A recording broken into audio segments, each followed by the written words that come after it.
sur la radio de l'Évangile, l'écho biblique par correspondance, présenté par Média Service Diffusion, MSD. Tous les mardis de 9h30 à 10h15. Contact 22 22 51 66 70 41 09 27 99 48 35 45. Email msdlomé2008@gmail.com. BP 60254 B Lomé Togo. Chers auditeurs, auditrices de la radio JVA, Jésus vous aime. Recevez nos salutations dans le beau et précieux nom de notre Seigneur Jésus-Christ.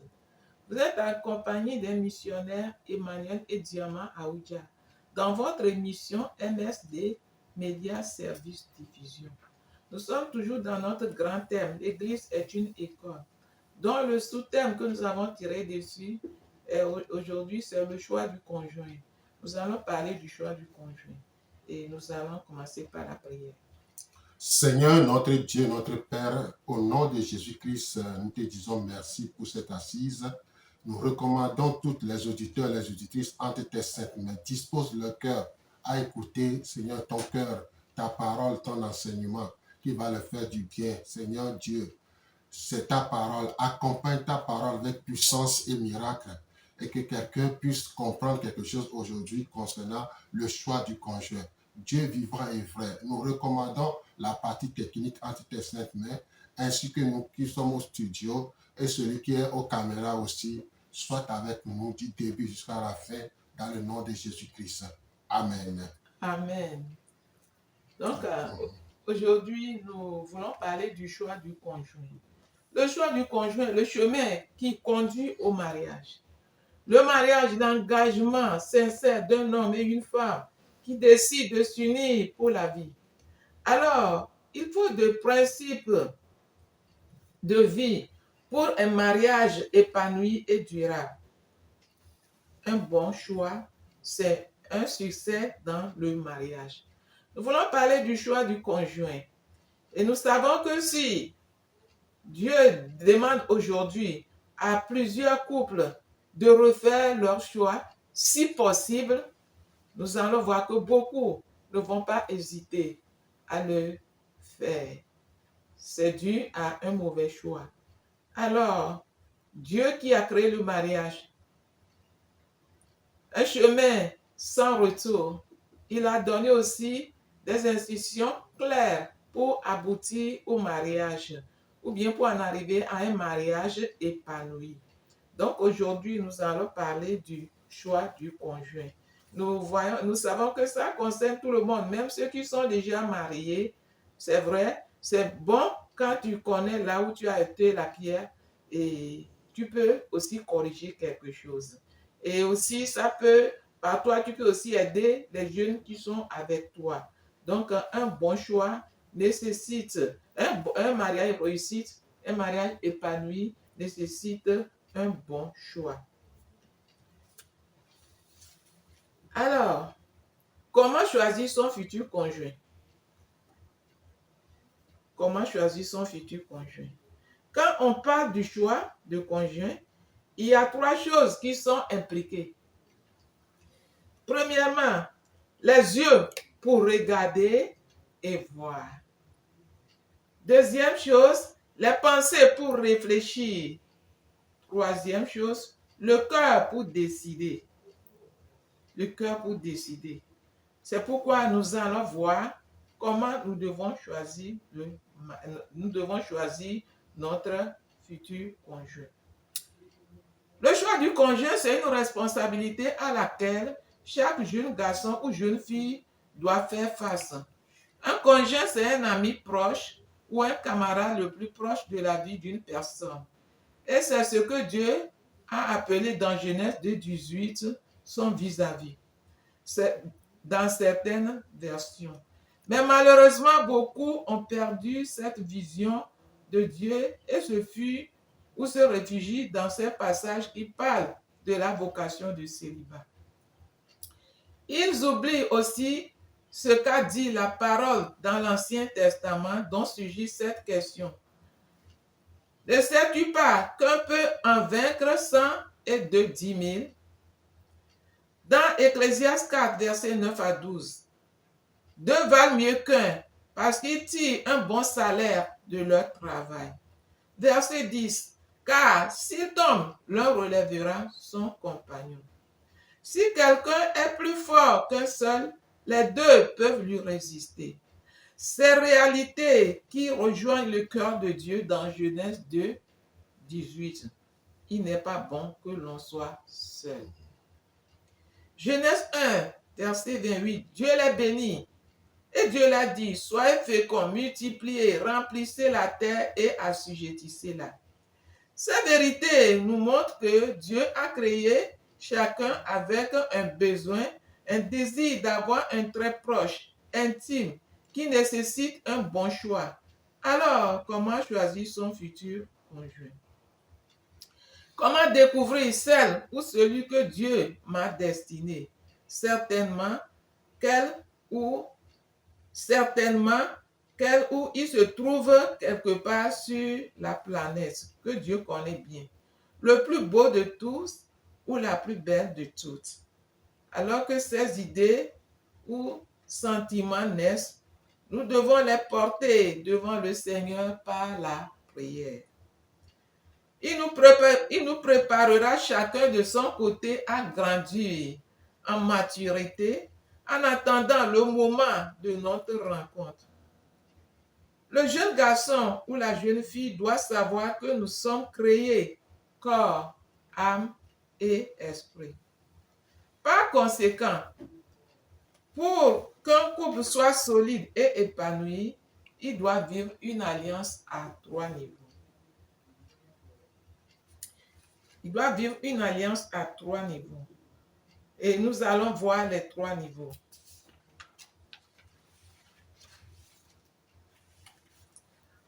Première position.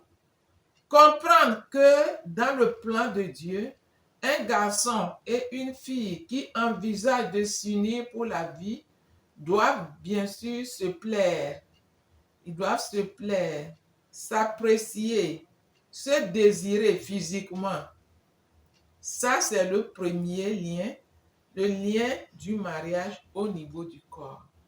Je viens de dire que quand on parle de choix, on parle des yeux pour regarder et voir. Les yeux sont là pour regarder et voir. Les pensées sont là pour réfléchir et le cœur est là pour décider. Alors, quand on aperçoit, il faut voir, regarder, bien voir, réfléchir. Donc, quand il y a l'appréciation, le désir réciproque, l'attirance physique, il n'y a aucun mal à ce niveau. C'est normal. C'est les yeux qui vont voir et après, on va passer à la suite. Donc, le lien du mariage au niveau du corps qui est différent, bien sûr, du coup de foudre. Le coup de foudre ne laisse pas le temps de réfléchir et décider. Son travail s'arrête au niveau des yeux. Quand les yeux voient, c'est ça, l'émotion est forte, le sentiment naît très fort et déjà la personne est emballée par ce que les yeux ont vu. Et ça s'arrête là-bas, il n'a plus le temps pour les autres. Donc, quand il y a le coup de foudre, ça, on n'est plus dans la volonté de Dieu.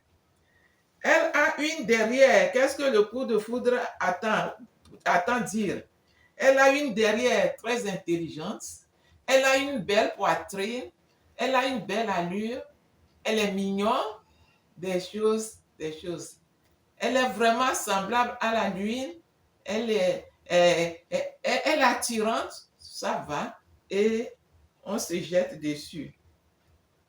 C'est bon. Ce n'est pas mauvais.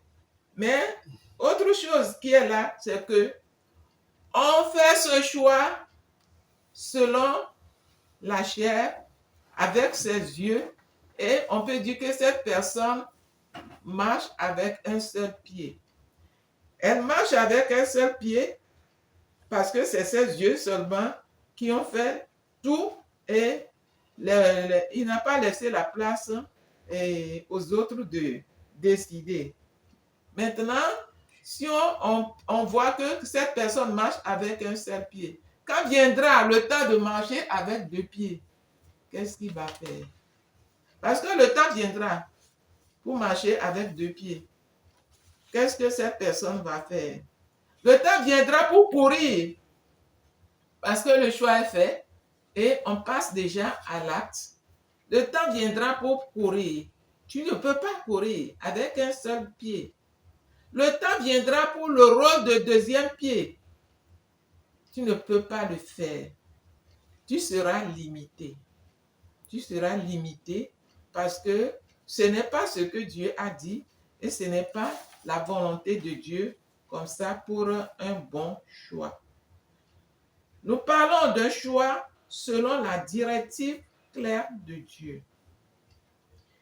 Si on donnait l'occasion, comme j'ai dit, à beaucoup aujourd'hui de refaire le choix, je pense que 80% vont vouloir refaire le choix. Cela est dû à quoi? Cela est dû à ce qu'ils sont limités seulement au premier ou bien à la première position, le choix au niveau des yeux, le sentiment, l'émotion.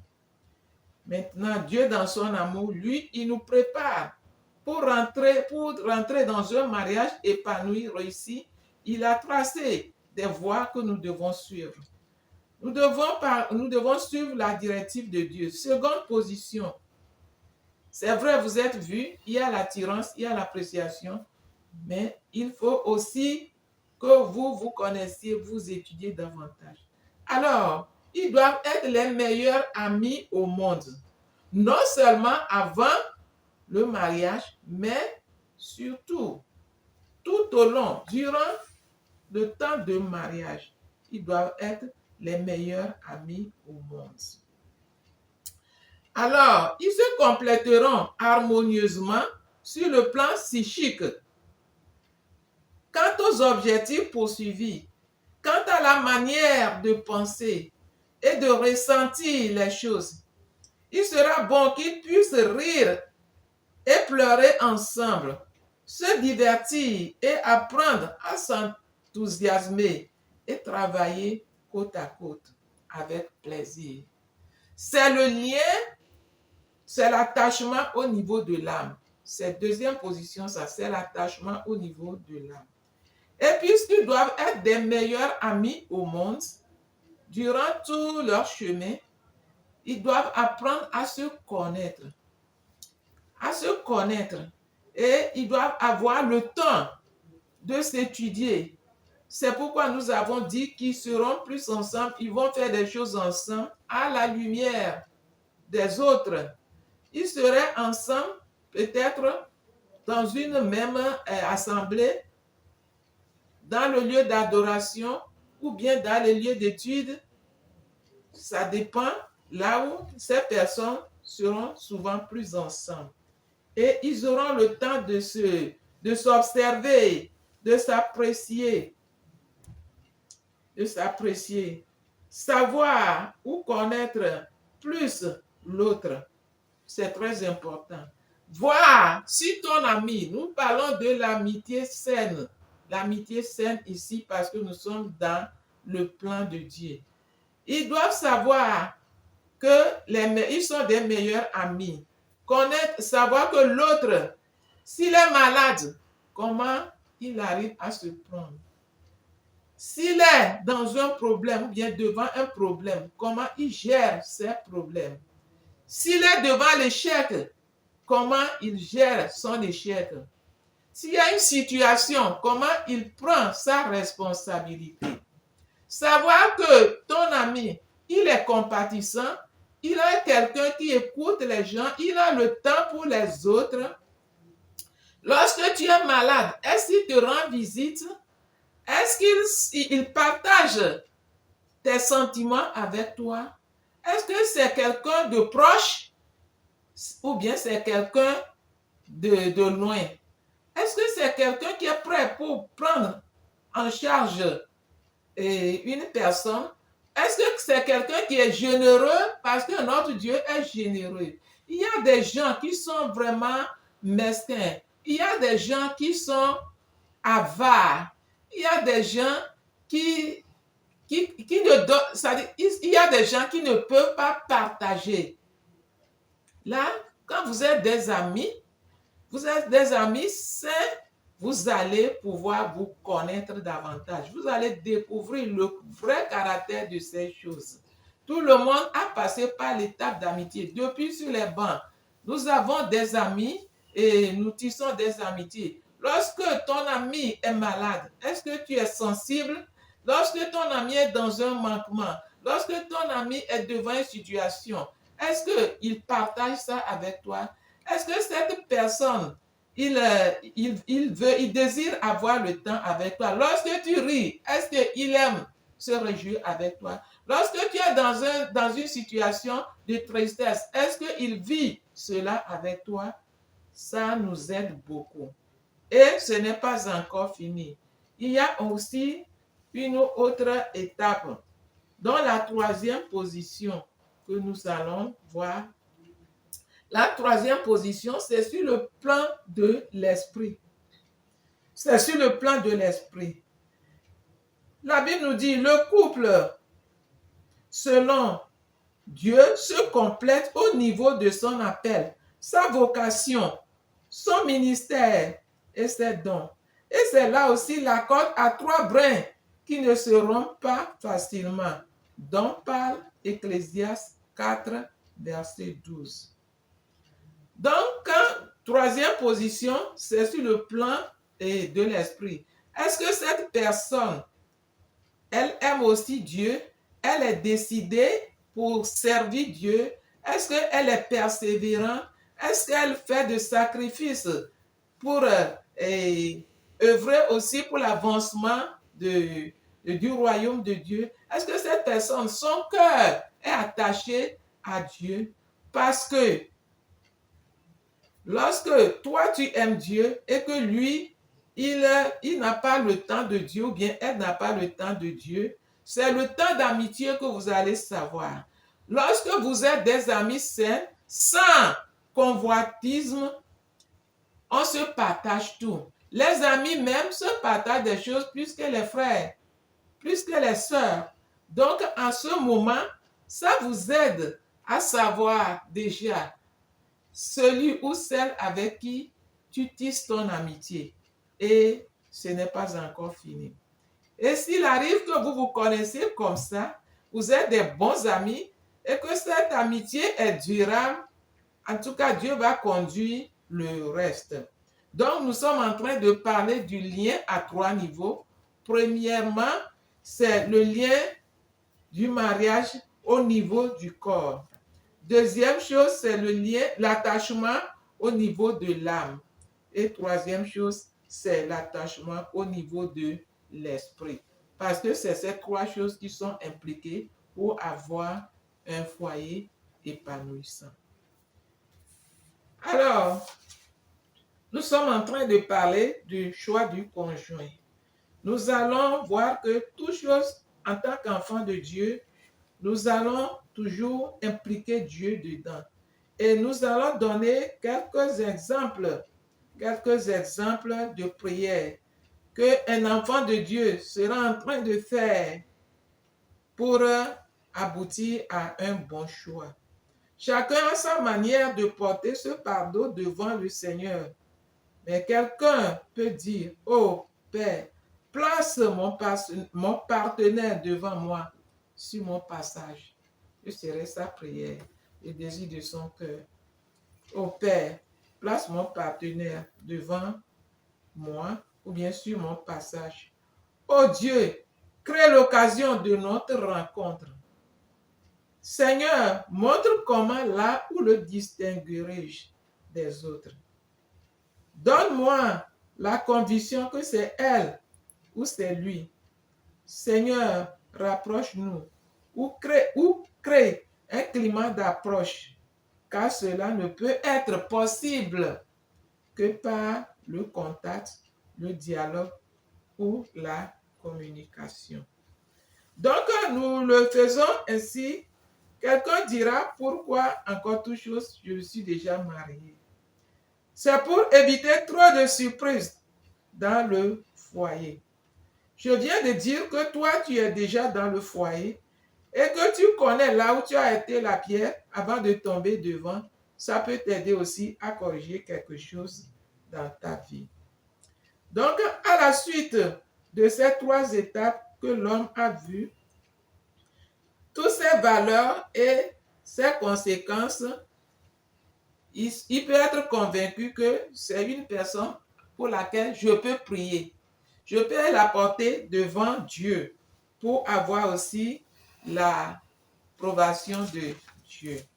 Nous ne pouvons rien faire sans l'approbation de Dieu. Donc, c'est ça.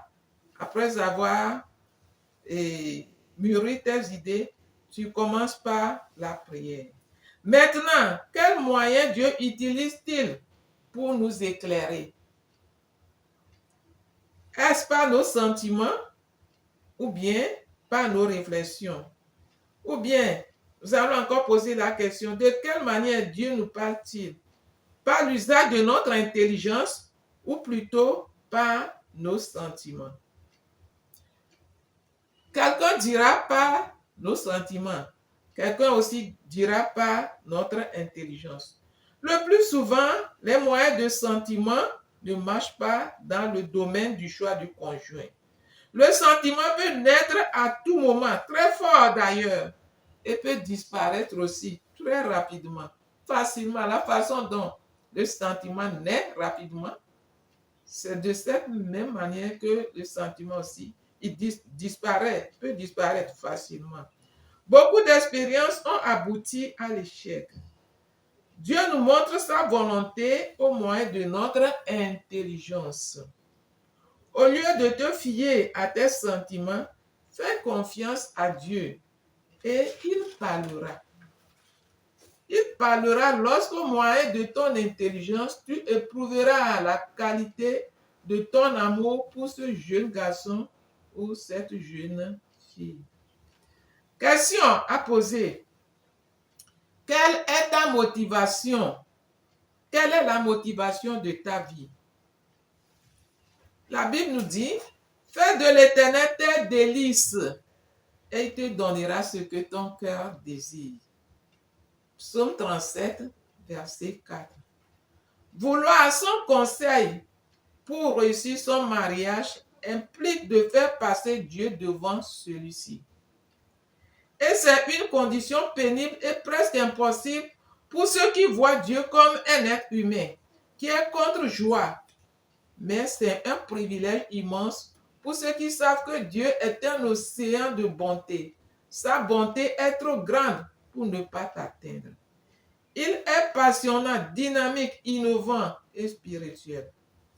Vous devez vous préoccuper d'abord du royaume de Dieu et de la vie juste qu'il demande et il vous accordera aussi tout le reste. Matthieu 6, verset 33. Celui qui vient à moi doit me préférer à son père, à sa mère, sa femme, ses enfants, ses frères, ses sœurs et même à sa propre personne. Luc 14, verset 26. Vous devez considérer ces vérités, c'est-à-dire soumettre votre volonté à celle de Dieu, votre émotion à Dieu, votre sentiment à celui de Dieu et, notez bien, savoir attendre. Avec Dieu, nous devons savoir attendre, accepter, recevoir le meilleur qu'il a pour vous, ou bien qu'il a pour nous, et abandonner le bon que nous pensons avoir. Dieu a toujours le meilleur pour ses enfants.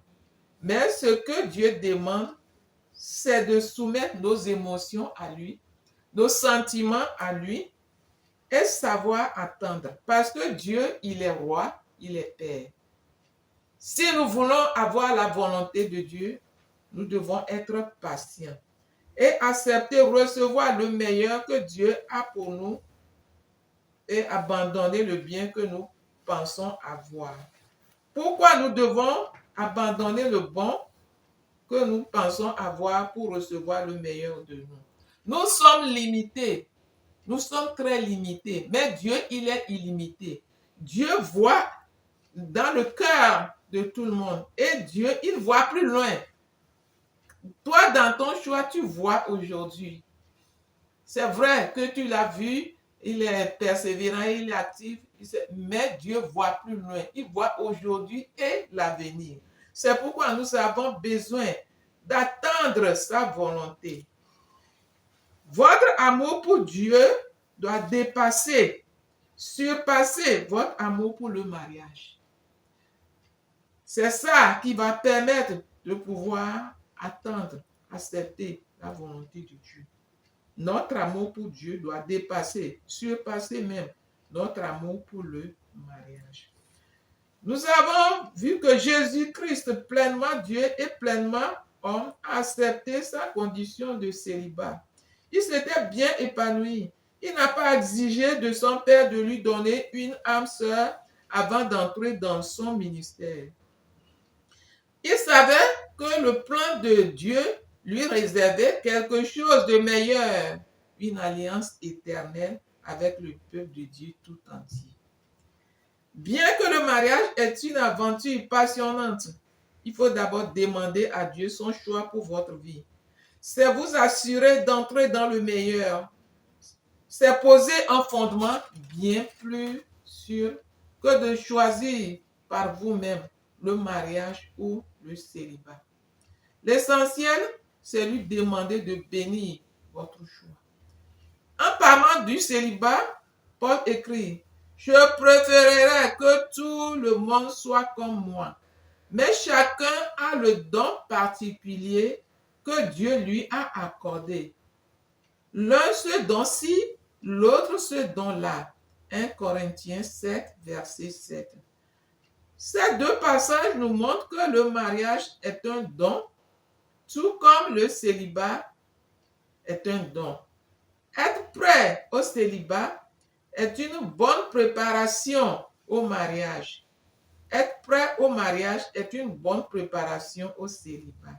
Notre prière doit être: Seigneur, montre-moi le don que j'ai reçu. En effet, chaque relation commence toujours par des fréquentations. Quand nous parlons des fréquentations, nous allons poser la question: quel est le moment favorable pour la fréquentation, pour entamer des fréquentations? La réponse biblique à cette question ne porte pas sur l'âge, mais sur la disposition de cœur. Sur la disposition de cœur. Lorsque ton cœur commence par te parler, lorsque tu sens, tu vois que ton cœur est disposé pour cela, nous avons déjà dit, on commence par la prière. Et aussi, il y a la fréquentation. Quand nous parlons de fréquentation, effectivement, nous allons revenir sur ça. Il y a la fréquentation saine, que nous allons parler de long à large par la suite.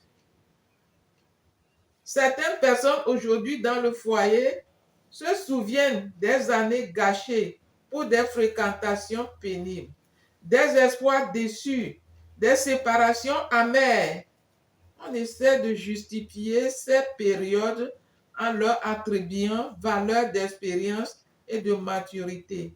Mais en réalité, ce n'est pas souhaitable. C'est un mauvais souvenir. C'est un souvenir douloureux. C'est un souvenir douloureux. C'est pourquoi autant de fréquentation, on doit garder cette amitié saine à ces temps de fréquentation. Parce que les fréquentations malsaines apportent des blessures.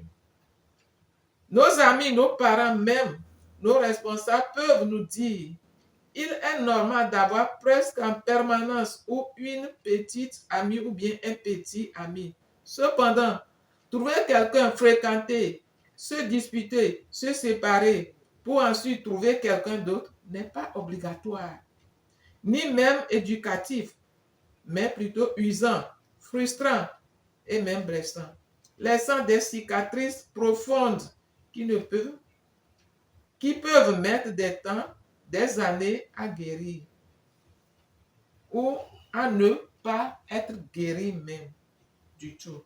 Donc, nous voyons que ce n'est pas souhaitable, ce n'est pas conseillé de traîner avec ces blessures avant de pouvoir rentrer dans ton foyer ou bien dans le bon choix de Dieu un jour. Le mieux, si on peut éviter, ça aide. Ça honore aussi Dieu. Et nous allons parler des rôles de la prière pour une préparation au bon choix. Nous allons parler d'exemple de Isaac. Isaac dans Genèse 24, versets 63 à 64. Nous voyons Isaac méditait dans le champ. Nous voyons Isaac méditait dans le champ. Il priait. 2. L'initiative de son père Abraham. 3. Le voyage réussi de son serviteur Eliezer. 4. La rencontre avec la future épouse. La puissante action de l'Esprit de Dieu. La méditation quotidienne d'Isaac en est l'une des origines principales. Son dialogue avec Dieu, source de maturation et de transformation, a été la meilleure préparation au bon choix. Sans cela, il aurait épousé certainement une femme selon son penchant naturel, comme l'a fait Ésaü, son fils, dans Genèse 27, verset 46, Genèse 28, 6 à 9. Le vrai choix, le bon choix, se fait dans la prière. Si nous voyons le choix d'Isaac, Abraham priait par rapport à ça. Et Isaac même priait par rapport à ça. Eliezer priait par rapport à ça. Et toutes ces prières, le Saint-Esprit les a combinées et il a œuvré efficacement pour un bon choix. Un choix, un mariage réussi. Avant de commencer des fréquentations, nous avons parlé des fréquentations. Toute personne devrait se poser 2 questions capitales. Question 1. Suis-je prête à faire la volonté de Dieu dans la carrière qu'il a pour moi? Suis-je prête ou prêt à faire la volonté de Dieu dans la carrière qu'il a pour moi? Deuxième question. Suis-je prêt ou prête à lui faire confiance pour qu'il me guide vers l'époux ou l'épouse qu'il me réserve afin de vivre une synergie à son service? Si l'un du partenaire n'est pas totalement consacré à Jésus-Christ, après le mariage, les choses deviennent compliquées. Un couple tiraillé entre le Dieu de ce siècle et le Saint-Esprit se prépare au mieux une vie maussade, étant donné que nul ne peut servir 2 maîtres.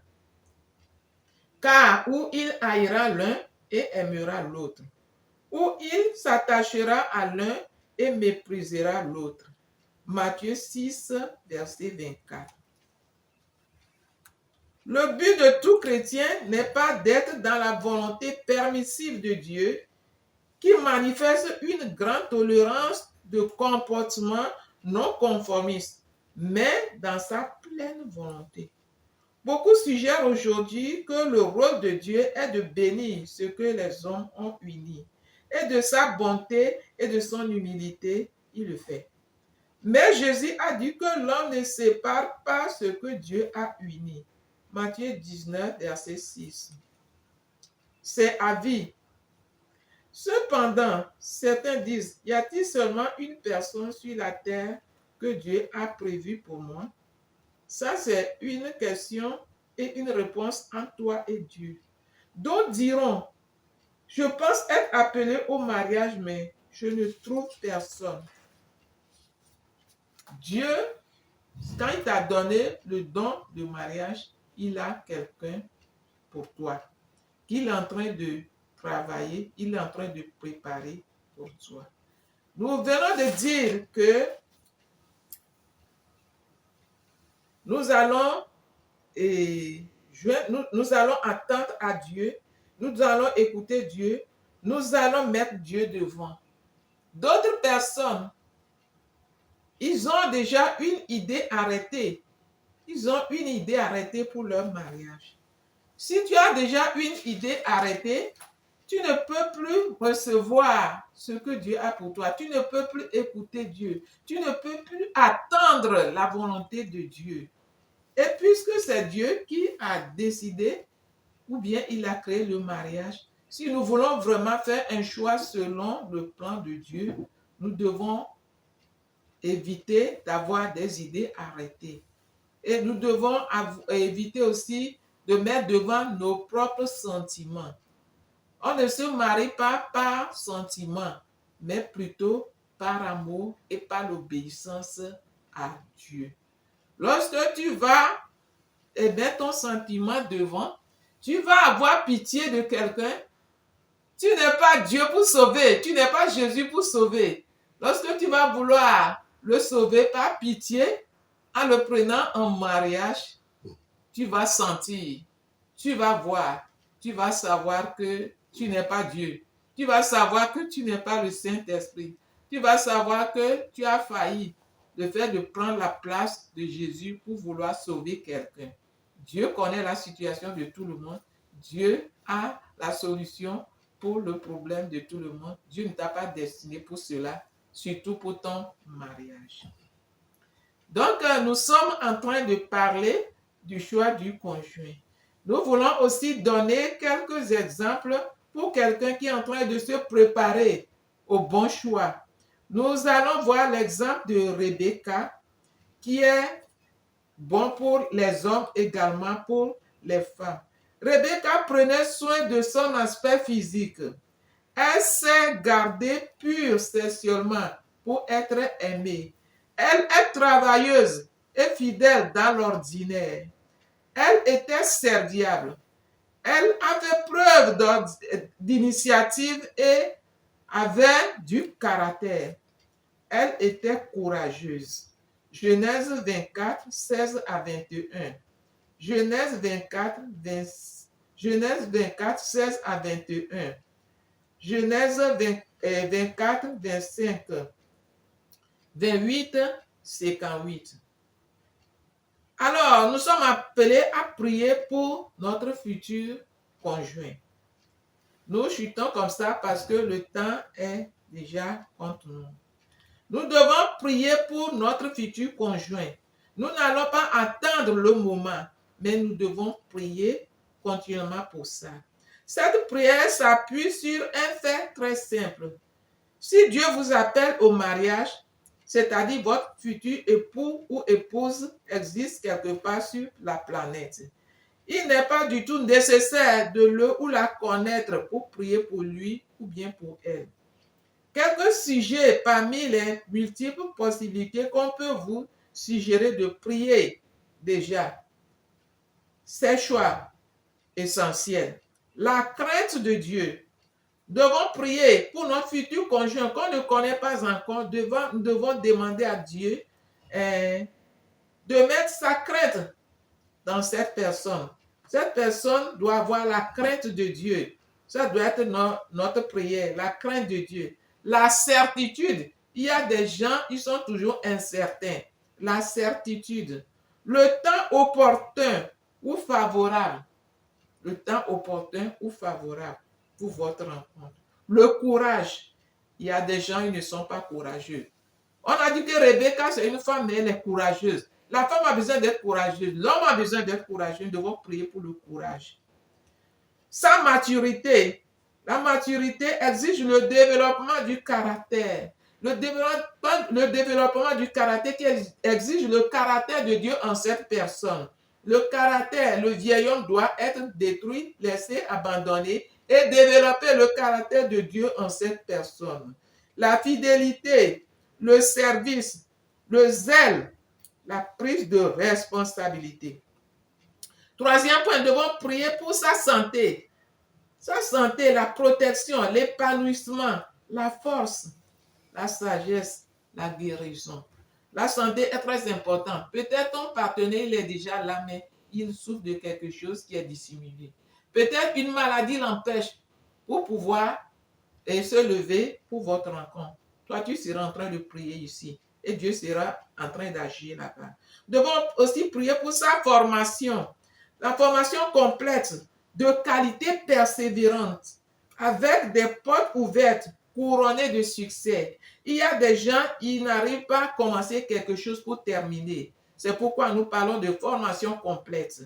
Et les gens, d'autres, ils sont nés, ces états de famille, dans leur état de famille, ils ne sont pas persévérants.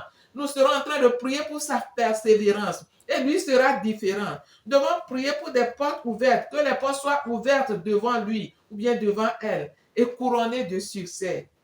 Et nous devons également prier pour l'unité, la complémentarité, la bénédiction de la famille. Et ces choses vont nous aider à pouvoir nous rencontrer plus vite et aussi à pouvoir fonder un foyer selon le plan de Dieu. Les 10 bonnes raisons pour se garder pur. Nous avons déjà introduit, nous avons dit le choix du conjoint, et ça c'est biblique. Nous avons donné le passage de Genèse 2:18, il faut son vis-à-vis. Et nous avons aussi parlé de Ecclésiaste 4, versets 9 à 12, dont 2 valent mieux qu'un parce qu'ils tirent un bon salaire de leur travail. Et nous avons aussi donné verset 10, car si longtemps leur relèvera son compagnon. Et nous avons aussi parlé de Genèse 1, verset 28. Et nous disons que le jeune garçon ou la jeune fille doit savoir que nous sommes créés corps, âme et esprit. Par conséquent, pour qu'un couple soit solide et épanoui, il doit vivre une alliance à 3 niveaux. Et quand on parle d'une alliance à 3 niveaux, c'est toute une étude. Les 3 sont relatifs, sont liés. On ne doit pas se baser sur un seul.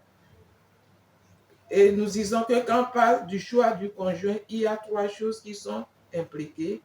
Les yeux, nos yeux pour voir. Nos yeux pour voir, parce que le premier choix dit quoi? La première position dit, c'est bon que les deux doivent bien sûr se plaire, s'apprécier physiquement, se désirer physiquement. Ils doivent se plaire, s'apprécier, se désirer physiquement. Ça, c'est le premier lien, le lien du mariage au niveau du corps. Alors, nos yeux sont très importants dans ça, nos pensées et notre cœur pour prendre les bonnes décisions. Donc, nous avons dit que souvent, les gens se basent sur le premier niveau, bien la première position. Ça, c'est mondain. C'est mondain, c'est comme quelqu'un marche avec un seul pied. Le temps viendra que tu auras besoin du second pied. Et le temps viendra pour le troisième, qui est Christ, qui tient tout ceci en équilibre. Donc, si tu te bases seulement sur la première position, lorsque la nécessité de 2 pieds viendra, la nécessité de 3e fondement viendra, tu ne peux pas tenir. C'est pourquoi beaucoup de mariages balancent aujourd'hui. Beaucoup de mariages balancent aujourd'hui. Si nous donnons l'occasion à beaucoup, à tout le monde d'ailleurs, de refaire leur choix de mariage après 10 ans, 20 ans, 30 ans, je pense que beaucoup vont vouloir refaire. Et bien comme le mariage est un chemin aller sans retour, c'est un mariage, le mariage c'est à vie, nous avons besoin de suivre l'institution de Dieu, la directive claire de Dieu. Et nous devons suivre les 3 positions que Dieu a données pour avoir un mariage épanoui. Donc, comme nous venons de dire, la première position exige que, ou bien envisage que les deux, bien sûr, doivent se plaire, s'apprécier, se désirer physiquement. C'est le lien du mariage au niveau du corps. Seconde position, ils doivent être les meilleurs amis au monde. Non seulement avant, mais surtout dans le mariage, durant le mariage. Et puisqu'ils doivent être des meilleurs amis au monde, ils doivent se compléter. Ils se compléteront harmonieusement sur le plan psychique. Sur le plan psychique, et quant aux objectifs poursuivis, quant à la manière de penser, de ressentir les choses. Ils doivent se côtoyer et bien sûr à la lumière des autres. Ils ont besoin de se côtoyer, de se connaître davantage, savoir savoir connaître bien la personne et surtout comment la personne s'y prend, comment devant les situations, devant les échecs, devant les réussites, devant les temps difficiles, devant les échecs, devant les manquements, devant les temps de maladie. Et on doit savoir comment la personne prend ses responsabilités. Et troisième position, bien sûr, c'est sur le plan de l'esprit, on doit être plus proche pour connaître la vie spirituelle de la personne, puisque le plan de l'esprit exige que ce couple se complète au niveau de son appel, sa vocation, son ministère, ses dons. Et c'est là aussi la corde à 3 brins qui ne seront pas facilement, donc par Ecclésiaste 4, verset 12. Donc, on doit connaître la vie spirituelle de cette personne. Savoir qu'à la longue, après des années, est-ce que cette personne est prête encore pour aimer Dieu, pour servir Dieu, pour être ensemble dans la prière devant les situations. Et après, nous avons aussi donné quelques exemples de prières qu'on peut adresser à Dieu pour pouvoir recevoir la volonté de Dieu. Nous avons aussi parlé de par quel moyen Dieu nous éclaircit, puisque nous devons associer Dieu dans notre choix. Dieu doit occuper une place primordiale et nous devons associer Dieu. Alors, comment est-ce que nous devons reconnaître la volonté de Dieu en associant? Est-ce que c'est par le sentiment ou bien c'est par notre intelligence? Alors, nous avons dit que c'est pas notre intelligence. Dieu ne parle pas notre intelligence, pas par nos sentiments ni nos émotions. C'est pas par notre intelligence que Dieu nous parle. Et nous devons aussi avoir cette motivation, celle de placer Dieu devant toutes choses, de faire de l'Éternel notre délice, notre plaisir, notre joie. Et Dieu sait ce qui est bon, ce qui est meilleur pour nous. Et nous avons aussi dire que nous devons savoir que Dieu est intéressé par notre joie. Et c'est alors que Jésus nous dit que nous allons le préférer plus que notre mariage, plus que nos familles, plus que nous-mêmes. Alors, Jésus viendra et il interviendra comme le Saint-Esprit, Dieu a intervenu en faveur d'Isaac. Et nous devons savoir que si nous voulons associer Dieu, nous voulons faire la volonté de Dieu, nous allons apprendre à attendre. Nous devons savoir attendre parce que Dieu est roi, il est Père, il fait les choses au bon moment. Dieu ne se précipite pas. Nous devons savoir attendre et accepter, recevoir le meilleur que Dieu a pour nous. Et souvent, nous avons déjà notre choix arrêté. D'autres, physiquement, je veux un homme géant, je veux un homme teint clair, je veux une femme telle, je veux une femme telle, comme ça. Et tout ça là, on a les idées déjà remplies. Et on dit qu'on prie. Alors que tu as déjà des idées remplies, et Dieu ne peut plus te communiquer la sienne. C'est pourquoi nous devons vider nos pensées et savoir attendre le bon moment de Dieu. Et celui que Dieu a pour nous, Dieu, il est prêt, il donne toujours le meilleur à ses enfants et il prend le temps de bien préparer, former ces personnes parce que Dieu ne nous donne pas de mauvaises choses. Dieu ne donne pas des choses mauvaises à ses enfants. Il prend le temps de bien choisir, de bien former, de préparer pour te donner. Et c'est pourquoi nous avons besoin de patience. Si nous désirons vraiment la volonté de Dieu dans notre choix. Et nous avons aussi dit que c'est quel moment nous devons entamer notre fréquentation. La réponse biblique à cette question ne porte pas sur l'âge, mais sur la disposition du cœur. C'est lorsque ton cœur est disposé et réclame cela, c'est en ce temps tu peux te lever toujours dans la direction du Saint-Esprit. Et nous avons vu comment Isaac méditait dans le jardin sans cesse. Il n'a pas arrêté jusqu'à il a obtenu ce qu'il veut de la part de Dieu. Donc, c'est ainsi nous avons parlé. Nous avons aussi dit qu'avant de commencer des fréquentations, toute personne devrait se poser 2 questions capitales. Suis-je prête à faire la volonté de Dieu dans la carrière qu'il a pour moi? Suis-je prête à lui faire confiance qu'il me guide vers l'époux ou l'épouse qu'il me réserve? Et souvent, on n'arrive pas à faire confiance à Dieu. Nous devons faire confiance à Dieu et recevoir le meilleur qu'il a pour nous. Donc, la dernière fois, nous avons parlé des ans de Rebecca et comment elle est disposée, elle est habile, elle est propre, elle est zélée, elle est serviable. Quel homme ne désirait pas ce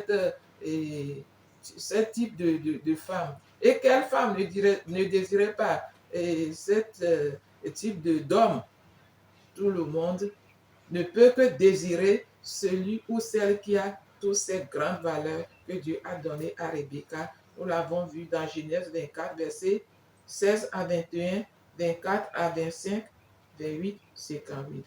Donc, nous avons parlé de comment prier pour son futur conjoint. C'est très important. C'est très important de commencer par prier pour ses futurs conjoints parce que Dieu a déjà destiné ça. Il est à quelque part au monde, mais l'ennemi aussi peut bloquer ça. Alors, notre prière va faire que la voie sera décantée. Et aussi, il peut y avoir certaines choses qui vont bloquer ou bien certaines choses vous allez vivre dans le foyer qui vont perturber votre joie, votre paix, votre épanouissement. C'est pourquoi nous avons dit que on doit prier pour ces choix essentiels. La crainte de Dieu, la certitude, le temps opportun ou favorable, le courage. Nous avons dit aussi qu'on va prier pour sa maturité. Si la personne n'est pas mature, conjointe, ça dérange beaucoup. Nous avons parlé du développement du caractère. Le développement du caractère, c'est-à-dire abandonner le caractère charnel que nous avons et nous allons maintenant développer le caractère de Dieu en nous. C'est le caractère de Dieu en nous qui peut nous permettre de vivre ensemble, nous accepter, nous comprendre, nous compléter. C'est le caractère de Dieu en nous. Mais si on n'a pas développé ce caractère en nous, lorsque vous serez ensemble un jour, on sera en train de dire, d'écouter, chez moi c'est comme ça, moi je veux, le moi.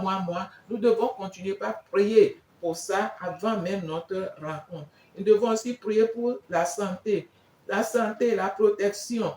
Que Dieu protège ton partenaire qui est encore quelque part, peut-être loin, en Chine, en Europe ou à quelque part au Togo, que Dieu le protège contre tout plan de l'ennemi. L'ennemi peut le dévier, l'ennemi peut le faire du mal. Toi, tu commences par prier par rapport à ça. Dieu va le protéger. Et aussi pour la santé d'autres, ils ont des maladies inguérissables, curables. Quand lorsque toi tu pries, Dieu voit ton cœur. Dieu va intervenir. Il va guérir ton partenaire de cette maladie avant même votre rencontre et votre mariage. Nous devons aussi prier pour leur épanouissement.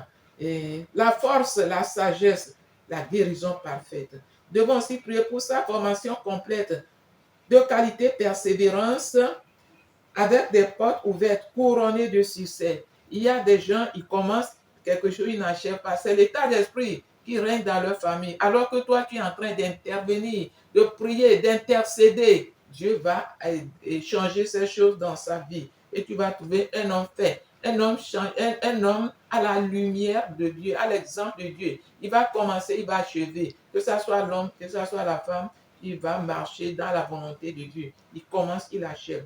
Et vous allez vraiment vous épanouir. Et quand vous commencez quelque chose, vous allez voir que c'est des choses de qualité. Il y aura la persévérance et avec des portes ouvertes couronnées de succès.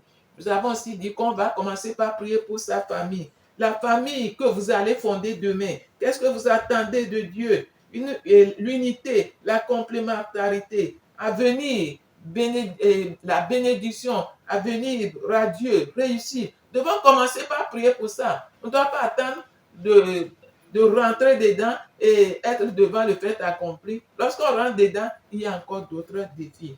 Et lorsqu'on commence à prier pour ces choses, Dieu, lui, il agit sans attendre. Et nous devons aussi prier pour nos deux familles, parce que nous voulons quitter deux familles pour former aussi notre famille. On doit déjà commencer par prier. Il y a d'autres, c'est les familles qui s'opposent, c'est les familles qui deviennent l'obstacle, alors que quand vous avez déjà prié pour ça, Dieu ouvre les portes et Dieu aplanit les chemins.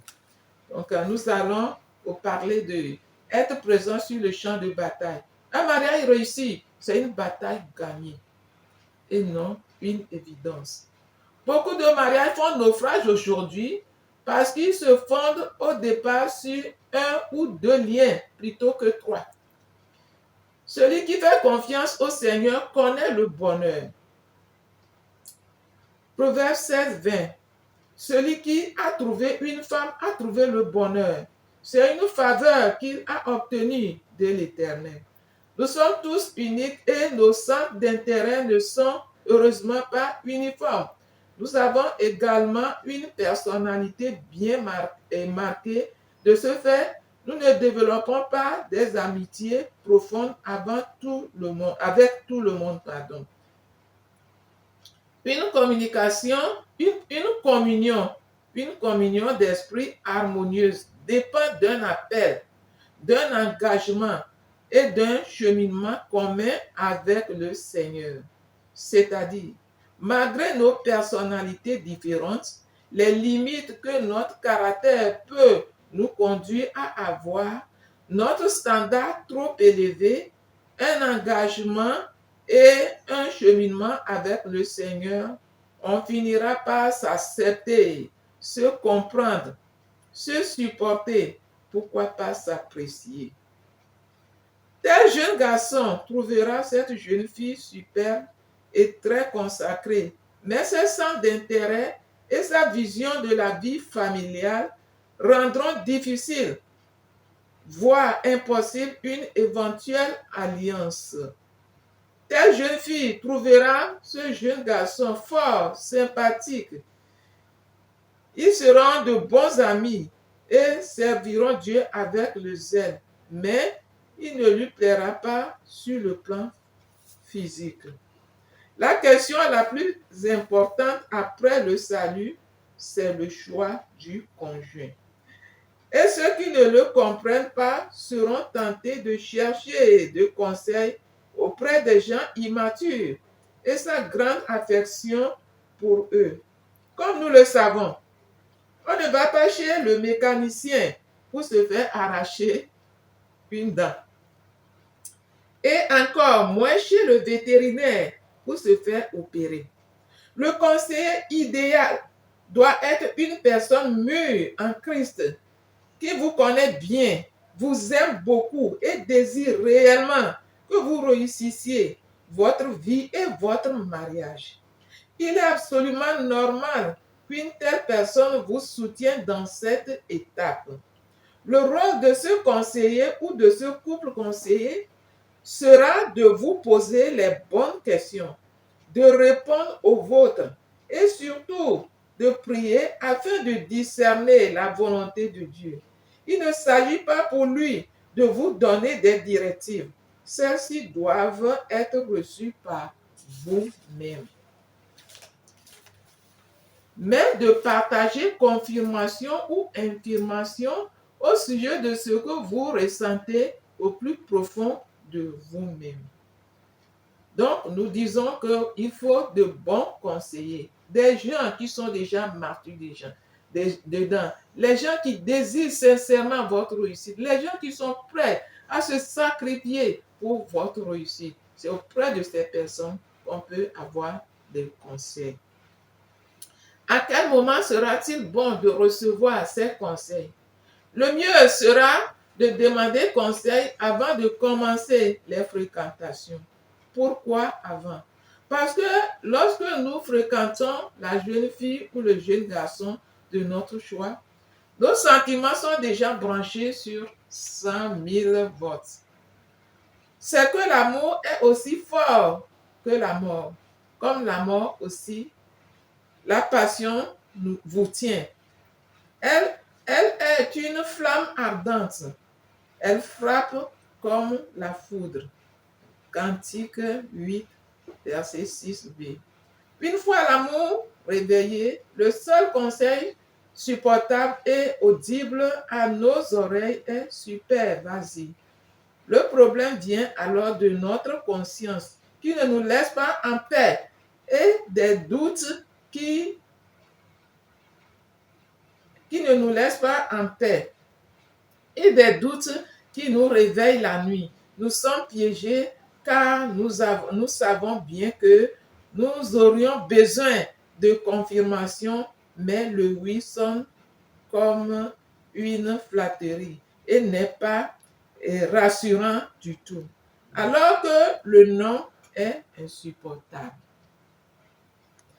Qu'ils viennent de Dieu ou des hommes, les conseils à ce moment-là sont comme voilés.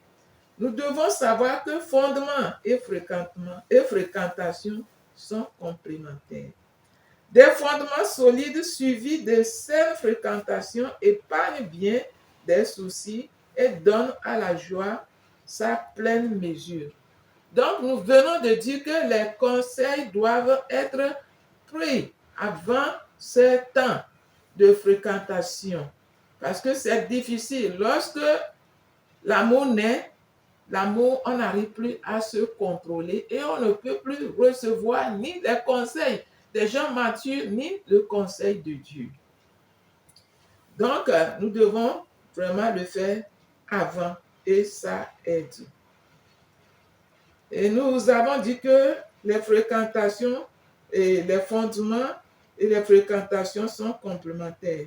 Des fondements solides suivis de saines fréquentations épargnent bien des soucis et donnent à la joie sa pleine mesure. En résumé, votre bonheur, il dépend d'un amour vrai qui donne. La convoitise se sert de l'autre et manipule, n'engendre que frustration. Vos motivations, votre amour pour Dieu et sa volonté pour votre vie doivent dépasser votre désir de vous marier.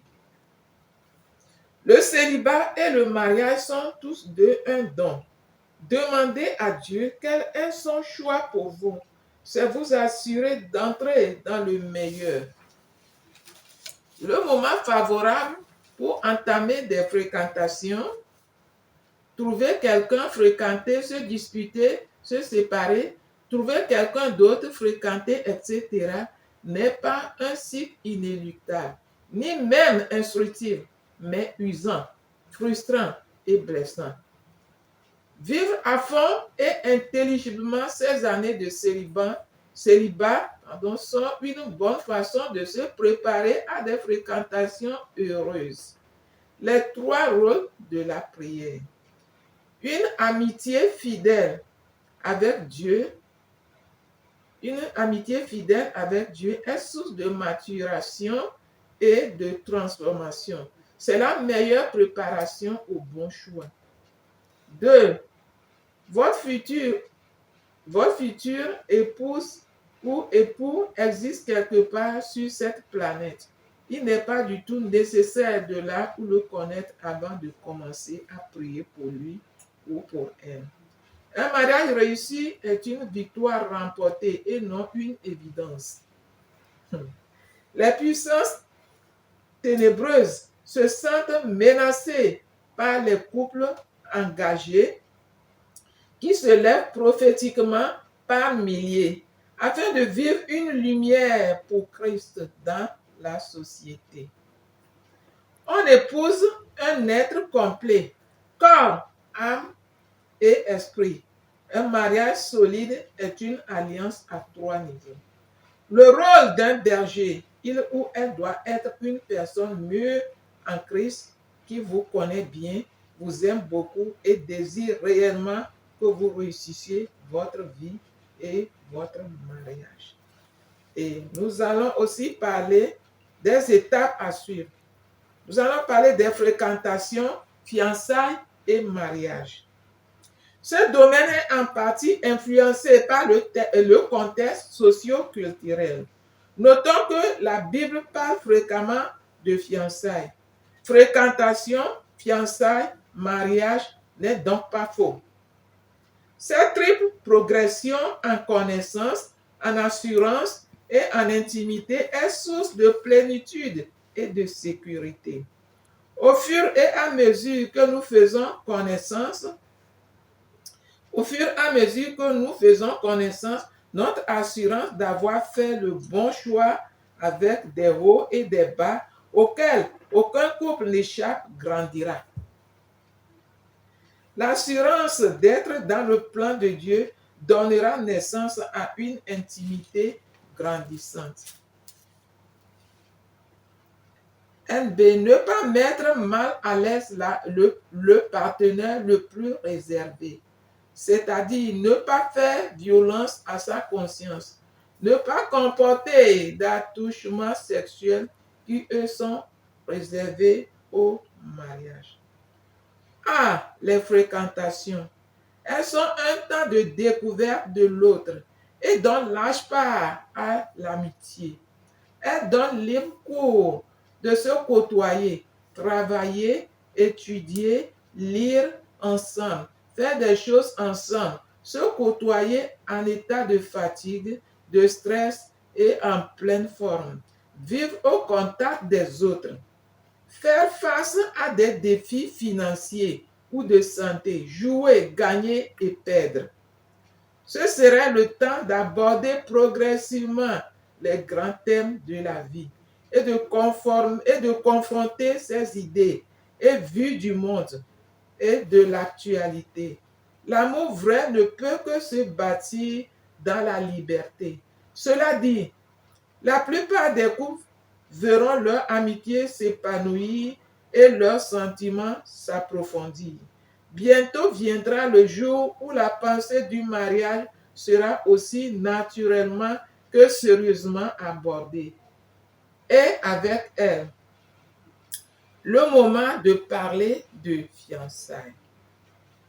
Le temps de fiançailles, c'est une préparation pour le mariage. Il y a une place pour les fréquentations et une place pour les fiançailles. Les couples qui mélangent tout risquent de tout vivre de travers. Être follement amoureux peut nous faire oublier que le mariage est aussi une alliance familiale. Épouser quelqu'un, c'est s'allier à une nouvelle famille. Dans les fréquentations, comment pouvons-nous rendre compte que notre amour est authentique? Nous allons voir 2 tests ici. Question. Quelques tests pour examiner votre amour. Test 1. Désirez-vous vraiment donner plutôt que de recevoir? C'est-à-dire, cherchez à procurer du bonheur au partenaire que cherchez à recevoir. Test 2. Admirez-vous sincèrement votre partenaire? Vous considérez-vous mutuellement avec fierté? Un jeune garçon peut aimer la manière dont une jeune fille s'habille. Une jeune fille peut aimer regarder un jeune garçon jouer au football. Un autre, j'aime son attitude douce et patiente. Des questions peuvent se soulever dans le cœur avec des réponses. En vérité, l'admiration commence. Mais attention, l'amour véritable est plus qu'un simple sentiment de deux êtres qui de deux êtres qui s'aiment véritablement s'admirent. La question à vous poser pour mettre votre amour à l'épreuve est: nous admirons-nous assez mutuellement? Nous considérons-nous avec fierté? Test 3. Pouvez-vous supporter les habitudes de l'autre? Test 4. Pouvez-vous parler franchement de vos problèmes? Test 5. Êtes-vous capable de vous réconcilier après une dispute avant le mariage? Test 6. Êtes-vous heureux et ému chaque fois que vous vous rencontrez? Si oui, pourquoi? Quelle est la motivation qui est derrière? Test 7. Vous connaissez-vous mieux depuis votre première rencontre? Il faut au moins 1 ou 2 ans pour qu'un amour véritable se développe entre un jeune garçon et une jeune fille. Faire l'amour avant le mariage contribue-t-il à construire un amour véritable? Nous avons vu qu'un amour véritable et désintéressé peut s'épanouir si le jeune garçon et la jeune fille sont de véritables chrétiens, amis, et s'ils passent du temps à parler et à discuter pour mieux se connaître. Cependant, il existe dans notre monde actuel une grande confusion au sujet de la meilleure manière de faire grandir un véritable amour. Certains films et revues font croire aux jeunes que l'amour véritable commence par la sexualité. C'est pourquoi on rencontre beaucoup de jeunes qui se disent: si je me sens attiré par telle fille ou tel garçon, je devrais commencer par avoir des rapports physiques avec elle ou avec lui. Et cette relation sexuelle fera de notre amour un véritable amour. Cette théorie qui fait tout commencer par l'acte sexuel ne marche pas du tout. Au contraire, cela empêche la croissance d'un amour véritable. C'est la raison pour laquelle Dieu nous ordonne de ne pas avoir de relations sexuelles avant le mariage. Nous allons lire 1 Thessaloniciens 4, versets 3 à 8. Les jeunes choisissent de désobéir à ce commandement de Dieu. Les jeunes qui désirent de désobéir à ce commandement de Dieu ne parviennent pas à trouver l'amour véritable auquel ils aspirent. Quelle que soit l'amitié qui vous lie, une fois commencé à avoir des rapports sexuels avant le mariage, il vous serait difficile de discuter et de parler librement l'un avec l'autre comme de simples amis. Une barrière s'impose et ça devient plus difficile de bien connaître la personnalité de l'autre. Lorsque vous avez déjà le rapport sexuel, il y a la honte la honte s'impose. On ne peut plus parler librement de son prochain. On ne peut plus connaître réellement celui avec qui tu penses vivre pour toute ta vie. Parce qu'il y a seulement le désir de la chair qui s'impose. Lorsque vous rencontrez, au lieu de s'échanger, au lieu de dire des choses plus intéressantes, il y a la convoitise. On convoitise le corps, on veut satisfaire le corps et la vérité est cachée. Donc, lorsqu'un jeune garçon ou jeune fille ont des relations sexuelles avant le mariage, ils tombent facilement dans l'erreur de penser seulement au corps de l'autre. Mais l'amour véritable et désintéressé commence par une bonne connaissance de leur personnalité réciproque et non de leur corps. Les relations sexuelles prémaritales ne contribuent pas à développer l'amour véritable. Il faut en déduire qu'un jeune garçon est égoïste lorsqu'il demande à une jeune fille d'avoir les relations sexuelles avec lui avant que leur amour ait eu le temps de se développer et qu'ils soient mariés. Il veut sa propre satisfaction. Si le jeune garçon dit, si tu m'aimes, prouve-le en te donnant à moi, elle a le droit de dire non. La jeune fille a le droit de dire non. Je sais que tu ne m'aimes pas véritablement. Ton amour est égoïste. Les relations sexuelles, une preuve d'amour? Si oui, pourquoi? Et sinon, quelles sont les raisons? Un jeune homme et une jeune fille avisés n'auront des relations sexuelles qu'après leur mariage. C'est alors qu'ils pourront vraiment jouir tous deux de l'acte sexuel, don magnifique et non preuve d'amour. Pourquoi se garder pur avant le mariage? Ne savez-vous pas que votre corps est le temple du Saint-Esprit? Je vous demande donc, frères, à cause de la bonté que Dieu vous a témoignée, de lui conserver votre corps entier, que votre corps, vos forces et toutes vos facultés soient mis à sa disposition comme une offrande vivante. Que Dieu qui donne la paix fasse que vous soyez complètement à lui, qu'il garde votre être entier, l'esprit, l'âme et le corps, sans tâche pour le jour où viendra notre Seigneur Jésus-Christ. 1 Corinthiens 6, verset 19 à 20. Romains 12, verset 1. 1 Thessaloniciens 5, 23. Et nous sommes en train de parler du choix du conjoint à la lumière de Dieu. Si nous voyons, tout est basé sur Dieu. C'est Dieu qui a institué le mariage.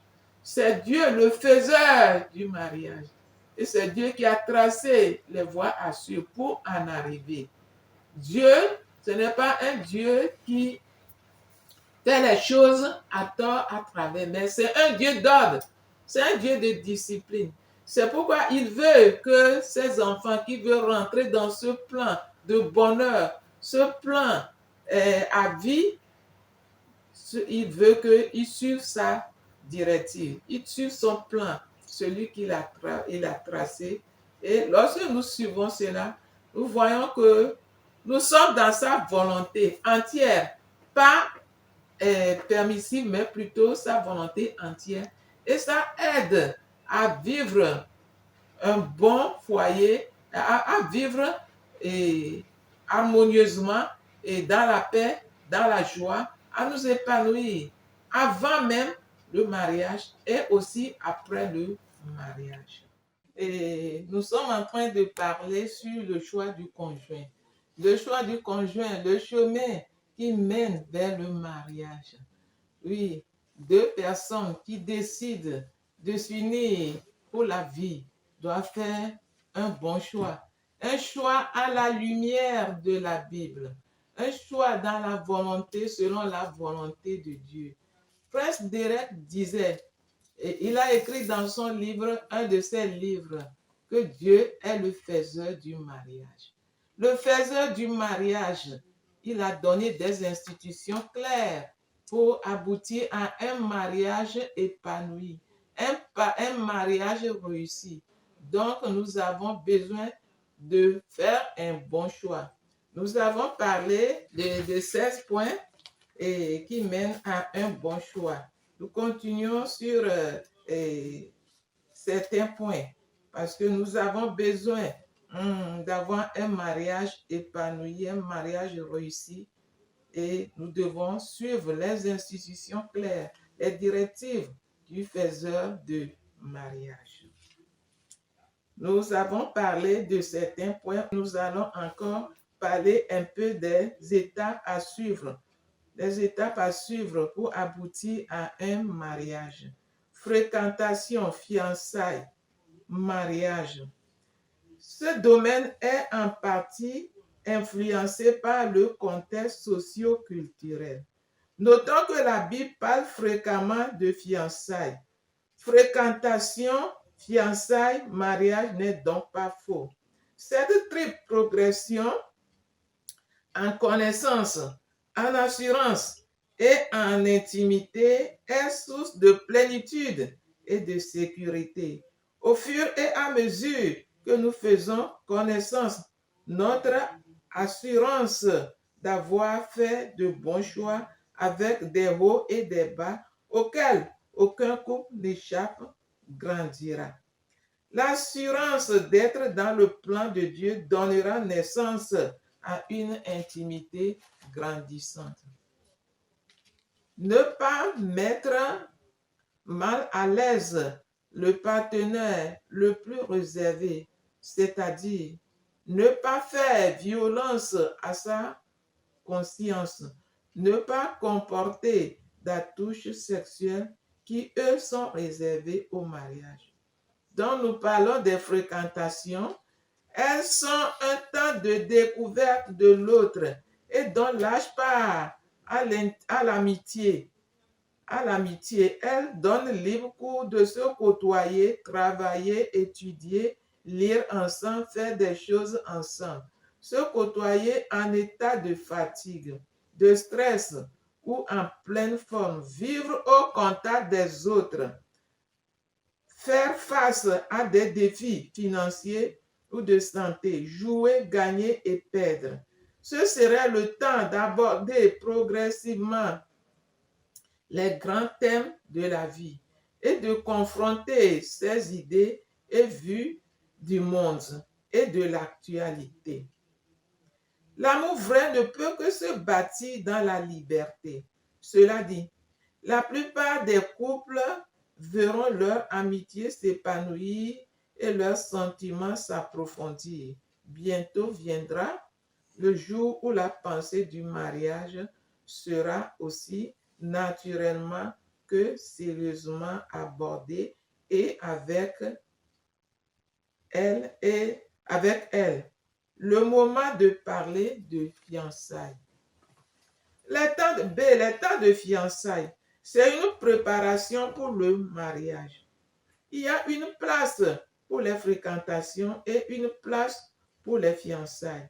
Les couples qui mélangent tout risquent de tout vivre de travers.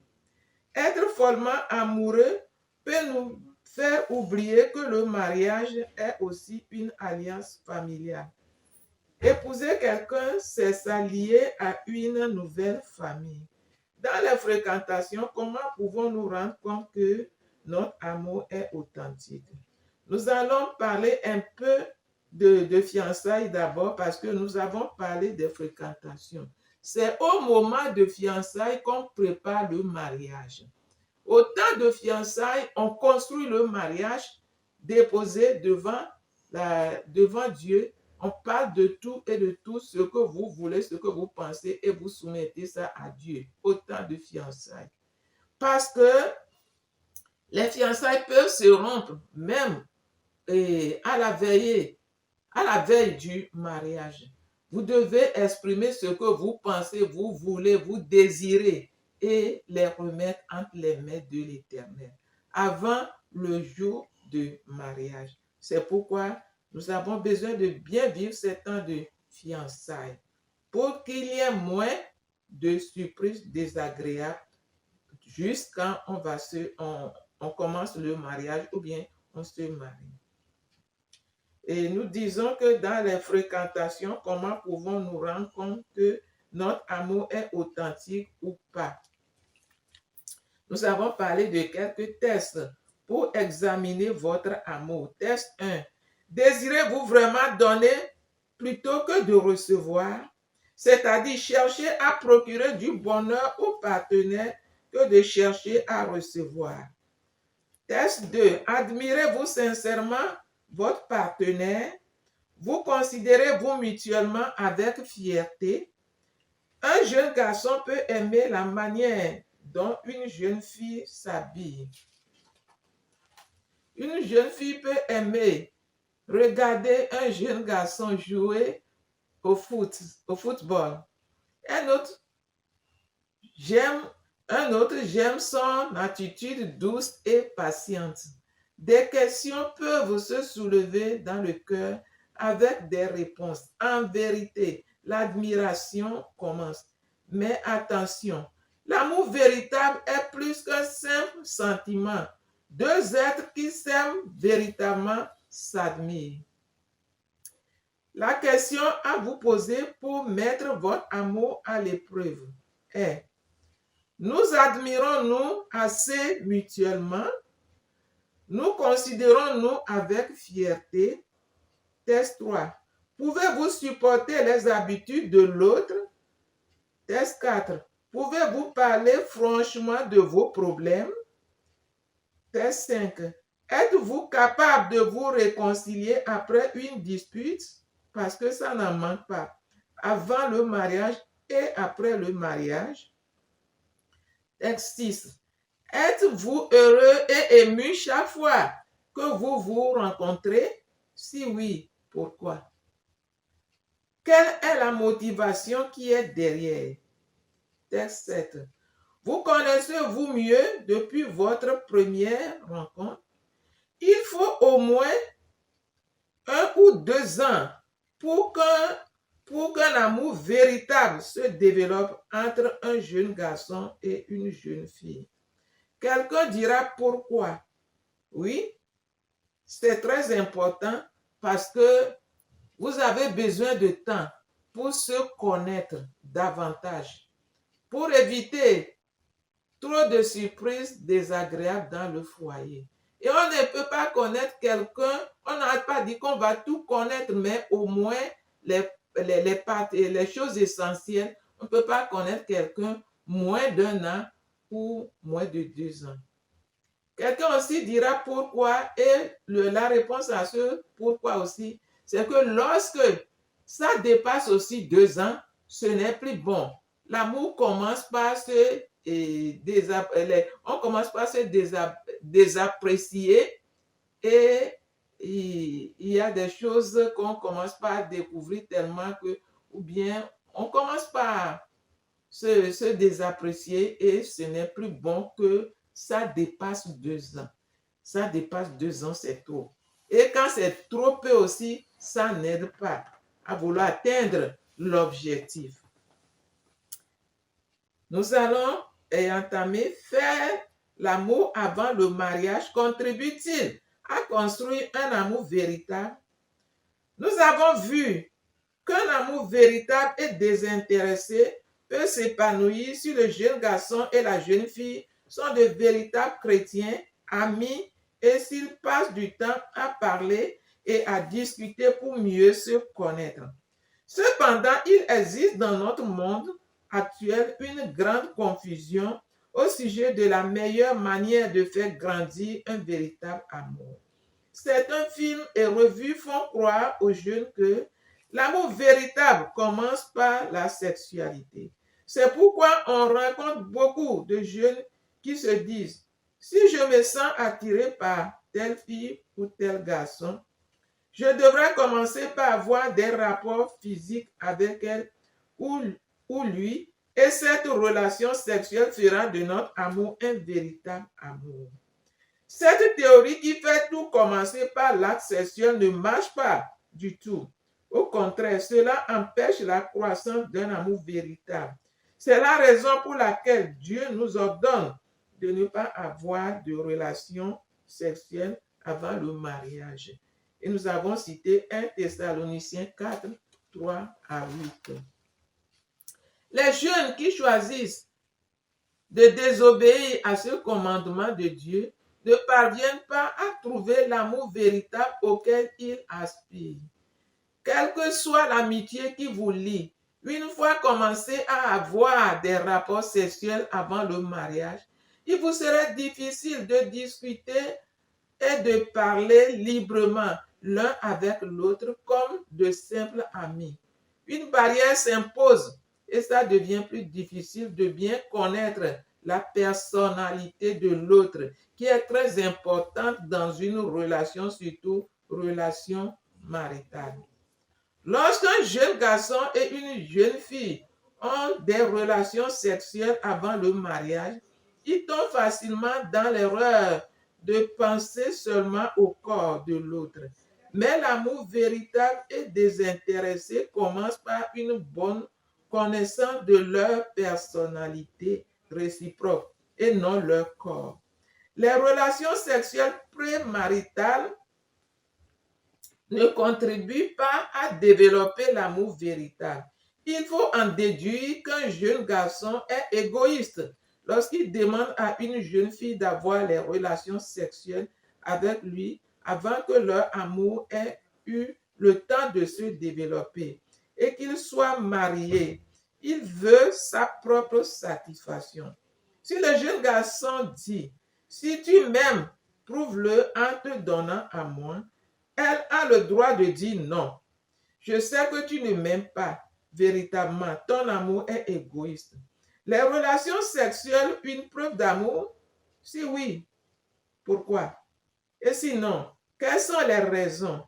Une jeune fille, un jeune homme et une jeune fille avisée n'auront des relations sexuelles qu'après leur mariage. C'est alors qu'ils pourront vraiment jouir tous les deux de l'acte sexuel, don magnifique et non preuve d'amour. Pourquoi se garder pur avant le mariage? Ne savez-vous pas que votre corps est le temple du Saint-Esprit? Je vous demande donc, frères, à cause de la bonté que Dieu vous a témoignée, de lui conserver votre être entier, que votre corps, vos forces et toutes vos facultés soient mis à sa disposition comme une offrande vivante. Que Dieu, qui donne la paix, fasse que vous soyez complètement à lui, qu'il garde votre être entier, l'esprit, l'âme et le corps, sans tache, pour le jour où viendra notre Seigneur Jésus-Christ. 1 Corinthiens 6, 19 à 20, Romains 12, verset 1, 1 Thessaloniciens 5, verset 23. 10 bonnes raisons de réserver les relations sexuelles pour le mariage. 10 bonnes raisons de réserver les relations sexuelles pour le mariage. 1. C'est un cadeau est plus beau quand c'est une surprise. Lorsqu'on te surprend avec un cadeau, il y a la joie, plus de joie. 2. L'ordre créationnel. L'ordre créationnel et divin nous enseigne de Genèse à l'Épître aux Éphésiens est cité à 2 reprises par Jésus lui-même. La Bible nous enseigne que l'homme quittera son père et sa mère et s'attachera à sa femme. Et ils deviendront une seule chair. Genèse 2, 24. Matthieu 19, 5. Marc 17. 1 Corinthiens 6, 16. Éphésiens 5, 31. Tous ces passages parlent de cette même chose. Quitter, s'attacher et devenir une seule chair. Premièrement, quitter, s'attacher ou faire une alliance ensemble, devenir une seule chair, s'exprime par s'unir sexuellement. C'est un cadeau précieux de la part de Dieu pour le couple. Il faut une alliance entre vous deux avant de vous connaître sexuellement. 3. L'amour vrai, c'est attendre. L'amour peut toujours attendre pour se donner, mais la convoitise ne peut pas attendre pour prendre. 4. Une question de justice. Fais pour les autres ce que tu veux qu'ils fassent pour toi. Matthieu 7, 12. Comme tout homme veut une jeune fille qui s'est préservée, il faut qu'il soit aussi préservé pour sa future épouse. Souvent, les hommes pensent qu'eux, ils sont libres et ils peuvent patauger beaucoup de filles. Et d'autres ont même un agenda pour lister les filles de janvier à décembre. Non, ce n'est pas la volonté de Dieu. Notre Dieu est un Dieu de justice. Ce que tu n'aimeras pas qu'on fasse pour toi, ne le fais pas aussi à autrui. Alors que tu veux une femme qui s'est préservée, tu es appelé aussi à se préserver pour cette femme parce que vous deux, vous êtes le cadeau de Dieu. Vous êtes le don de Dieu et vous devez faire la volonté de Dieu. 5. Une relation sexuelle, même protégée, comporte un danger de contamination par le virus du sida et autres maladies sexuellement transmissibles. La seule protection totale contre le sida au niveau sexuel est l'abstinence ou la fidélité entre deux personnes. 6. Une relation sexuelle hors mariage, même avant son ou sa fiancée, ouvre plus facilement la porte à une relation extra-conjugale après le mariage. Cela pourra aussi renverser plus tard le mur de protection conjugale. Une telle relation fragilise donc la future vie familiale. 7. Une concession hors mariage comporte des risques pour les parents et pour l'enfant. Rappelons-nous que des fiançailles saines peuvent se rompre devant des incompréhensions, des conflits sérieux, d'un accident, d'une maladie ou même la mort de l'un ou de l'autre. Et si vous avez enfreint à cette loi, l'enfant qui sera conçu, et lorsque ces conséquences qu'on ne souhaite, mais on n'impose pas quelque chose à la nature, arrive, quel sera le sort de cet enfant qui va naître? 8. Concession en mariage et de plus non désiré s'achève par un avortement. L'avortement est un crime dont le père, autant que la mère, porte la responsabilité. 9. Une union sexuelle crée plus qu'un lien physique. Ce n'est pas un acte gratuit comme on partagerait un morceau de pain ou de gâteau avec son ami ou un ami ou une amie.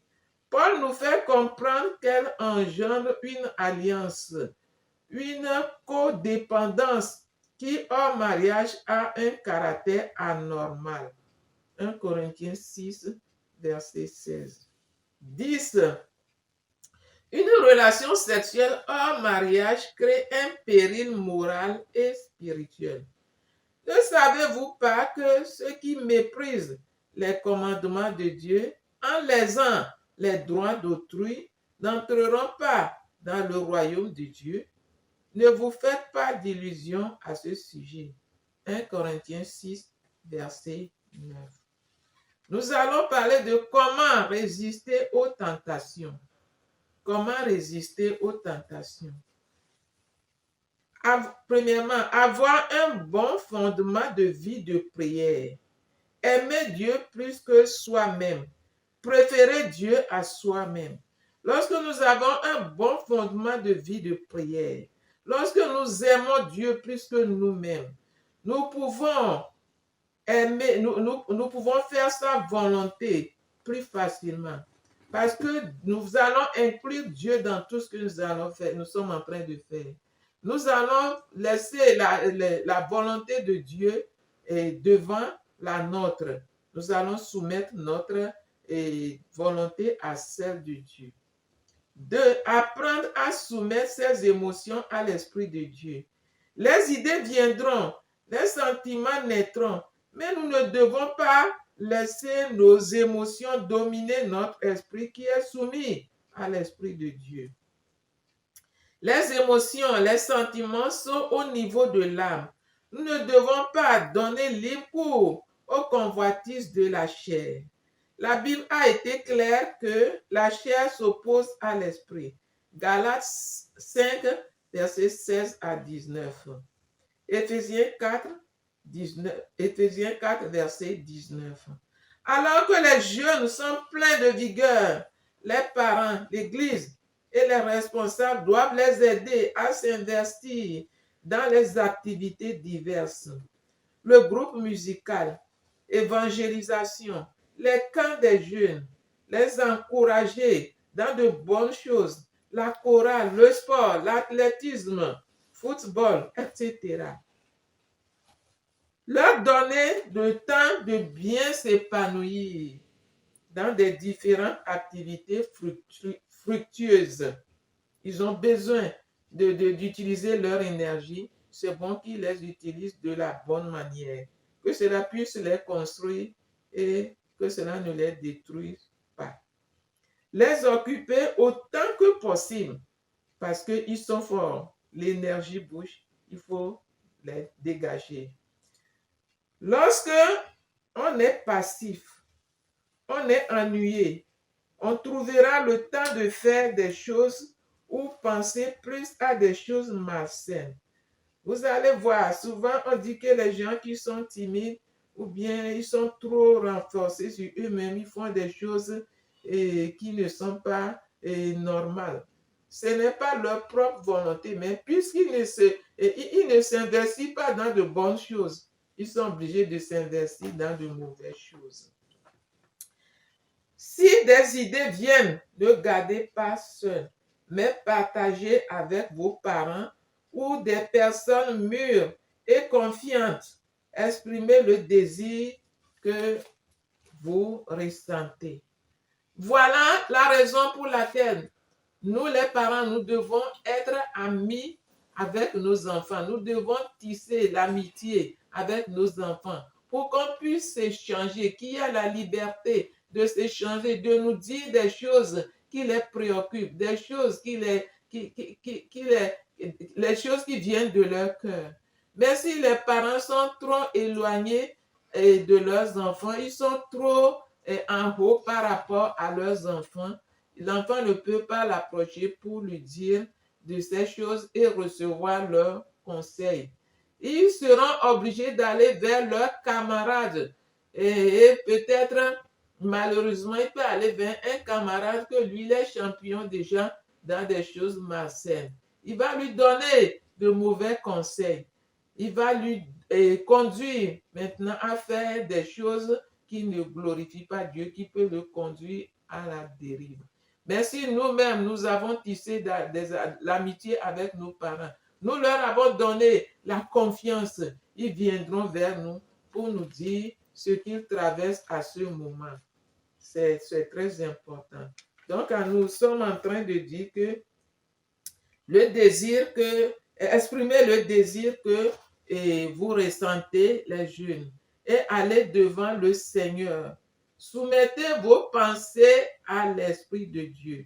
Demandez-lui de venir prendre contrôle. De venir prendre contrôle. Si le désir naît, c'est normal, mais soumettez-le à Dieu parce que Dieu, c'est lui qui comprend nos sentiments, nos émotions. Il nous a créés avec l'émotion. Il nous a créés avec les sentiments. Ce n'est pas une mauvaise chose. Ça, c'est Dieu même.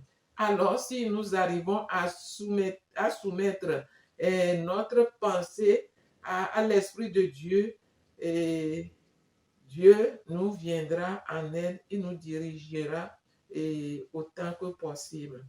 Et si nous arrivons aussi à faire confiance à nos parents, que nous partageons nos désirs avec eux, ils nous diront, ils nous avertiront du danger qui est devant et ils nous diront les deux conséquences et nous aurons le temps de choisir ce qui est bon pour ne pas en arriver aux conséquences néfastes. Donc, nous sommes en train de dire que lorsque nous ressentissons ce désir, nous ne devons pas garder pour nous seuls ou bien gérer nous seuls ou bien aller vers nos camarades immatures ou bien qui sont déjà au chaos pour nous conduire aussi au chaos. Après, vous pouvez vous occuper à faire des activités pour vous épanouir. Lorsque ce désir vient, on peut, après avoir prié, une solution, c'est d'aller vers les parents ou bien aller vers une personne mature qui te connaît bien, qui t'aime bien pour t'aider. Autre réponse et solution aussi, c'est de se soumettre à Dieu. Parler à Dieu de ce que tu ressens. Dis à Dieu, papa, voilà ceci, voilà ce que je traverse. Dieu est capable de gérer avec toi, de te donner la bonne directive pour gérer ça. Et nous disons que Après, vous pouvez vous occuper à faire des activités pour vous épanouir. C'est très important.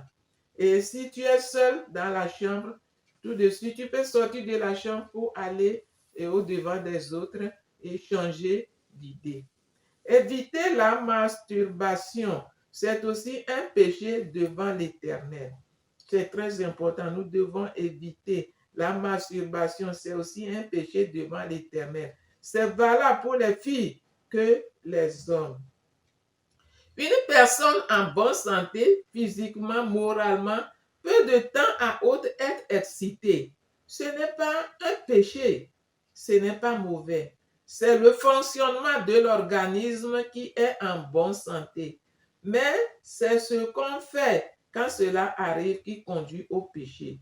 Nous disons qu'une personne en bonne santé peut être excitée de temps à autre, ce n'est pas un péché. Mais c'est ce qu'on fait avec l'excitation qui conduit au péché ou bien qui nous conduit à une bonne chose. Donc, jeune homme, jeune fille ou célibat, vous devez vous garder pur avant le mariage. Nous voulons rappeler encore que la masturbation est interdite et Dieu n'apprécie pas ça. Donc, pour mériter l'amour, la confiance que Dieu vous a donné, en prenant votre corps comme son temple, ça c'est les conseils que nous pouvons donner. Nous disons que jeune homme, jeune fille ou célibat, vous devez vous garder pur avant le mariage. Pourquoi? Pour mériter l'amour, la confiance que Dieu vous a donnée en prenant votre corps pour son temple. C'est une confiance, c'est l'amour. 2, pour votre protection, votre sécurité. Lorsqu'on se préserve, on est en sécurité et on est aussi sous la protection de Dieu. Lorsqu'on n'obéit pas à cela, on quitte la couverture de Dieu, on quitte la protection de Dieu et on est exposé à tout danger. 3, pour votre dignité, se garder pur, c'est glorifier Dieu dans votre corps et dans votre esprit. 1 Corinthiens 6, verset 20. Donc, nous voulons vous remercier, vous qui nous avez accompagnés, parce que Dieu nous aime. Il veut nous voir toujours grandir, croître, rester dans ta volonté, dans sa volonté, vivre sa volonté. Merci beaucoup. Donc, j'ai certaines questions à vous poser. Oui. Bon, est-ce que tu vas nous expliquer correctement ce que c'est que la fréquentation? Qu'est-ce que c'est que la fréquentation? Tu as parlé, mais brièvement. Nous avons encore un peu de temps. Donc, explique encore un peu profond, quelques mots, ce que c'est que la fréquentation. J'ai parlé de fréquentation. J'ai dit, elles sont un temps de découverte de l'autre et donnent large part à l'amitié. Elles donnent libre cours de se côtoyer, travailler, étudier, lire ensemble, faire des choses ensemble. Et c'est pourquoi on a dit se côtoyer en état de fatigue. Le temps de fréquentation, ce n'est pas le temps d'aller observer les jambes de la fille ou bien d'aller convoiter l'homme et l'encourager à te désirer, comment on appelle, forcément. Non. Donc, le temps de fréquentation, c'est le temps d'amitié. Amitié saine. Donc, ce n'est pas un temps où on va commencer à observer le corps de la... Non. C'est le temps de se développer, de se connaître, oui. Puisque c'est toute une vie et vous avez besoin de vous connaître au moins à un certain niveau avant de décider quelque chose. S'il arrive que pendant la fréquentation, on se connaît là, est-ce que c'est approuvé par Dieu? Pendant le temps de fréquentation, ce n'est pas une mauvaise chose, mais le fait on mélange avec la convoitise, là on quitte la volonté de Dieu, puisque nous avons besoin de ça.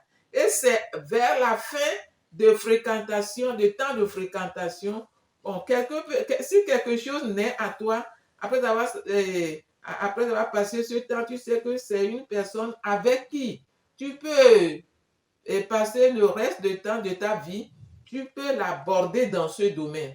Mais on ne va pas avec l'idée de l'aborder, mais on va avec l'idée de vous connaître, d'être des bons amis d'abord. Et c'est la suite qui dira ce que vous allez faire. Donc, si je comprends bien, pendant la fréquentation, c'est fait tout pour être un bon ami. Tout à fait.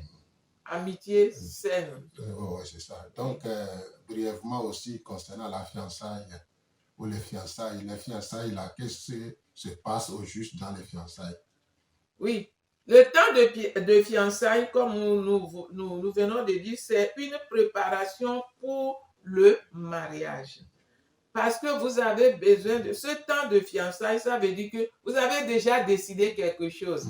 Et la fille aussi a prié. Elle a reçu l'approbation de Dieu. L'homme aussi a prié. Il a reçu l'approbation de Dieu. En ce temps, commencent les fiançailles. Et progressivement, c'est au temps de fiançailles que les parents sont aussi informés et l'église, les pasteurs, tous les diacres, tous ceux qui peuvent s'impliquer sont informés. Maintenant, c'est au temps de fiançailles qu'on prépare le mariage. Ce que vous pensez faire ensemble, vous deux, ce que vous désirez faire ensemble, vous deux, le désir dans votre cœur, vous les exprimez et puis vous faites l'échange. Tout le monde amène son rêve et tout en priant. C'est donc, si je comprends bien, c'est là où on fait la dot. Oui. Bon, explique un peu. Oui, c'est au temps de fiançailles, lorsque vous êtes convaincu que vraiment nous décidons de vivre le reste de notre temps. Là vient les dots. C'est normal. Il faut honorer les parents et honorer aussi les deux personnes. Donc, c'est très bon. Donc, parle un peu encore, bon, quand on parle de mariage, souvent on dit que mariage a 3 têtes ou 3 liens. Est-ce que c'est la vérité ou bon, ce n'est pas la vérité? Et si je comprends bien, et vous voulez parler des 3 positions, et le lien physique, le lien d'âme et le lien d'esprit, ou bien les 3 procédures? Oui, les 3 procédures, c'est ça. Ok. Ça, nous rentrons dans le mariage, ça. Là, nous quittons le choix du conjoint. Parce que c'est après, lorsqu'on décide de vivre ensemble et les fiançailles, on doit d'abord commencer avec les parents. Puisque nous venons de dire qu'on ne se marie pas à deux, on se marie avec les deux, c'est les deux familles qui se marient, qui s'unissent après tout. Parce qu'on s'unit à la famille de la femme et aussi la femme de l'homme. Donc c'est là, il faut la dot. Parce que c'est au jour de dot, les parents se connaissent. Les parents ont besoin de se connaître pour ne plus s'appeler monsieur, madame, mais savoir que c'est ma belle-mère, c'est mon beau-père, c'est ma belle-sœur, tout ça là. Donc, ça, c'est les fiançailles. La fête commence, le mariage commence déjà par les fiançailles. Parce que nous avons vu que dans la Bible, c'est les fiançailles qu'on a fait avec Rebecca et Isaac.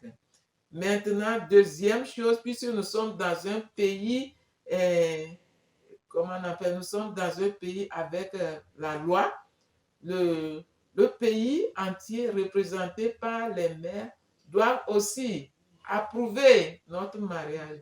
Et ils sont aussi les parents, la famille, les deux familles sont des témoins. Le pays entier par le maire et tous les autres aussi, administration de la mairie sont aussi des témoins. Et après, il faut passer aussi forcément, puisque Derek Prince vient de dire que Dieu est le faiseur du mariage. Il faut aussi la bénédiction de Dieu, l'accompagnement des hommes de Dieu pour faire asseoir ce mariage, tout comme le mariage a été toujours 3 liens.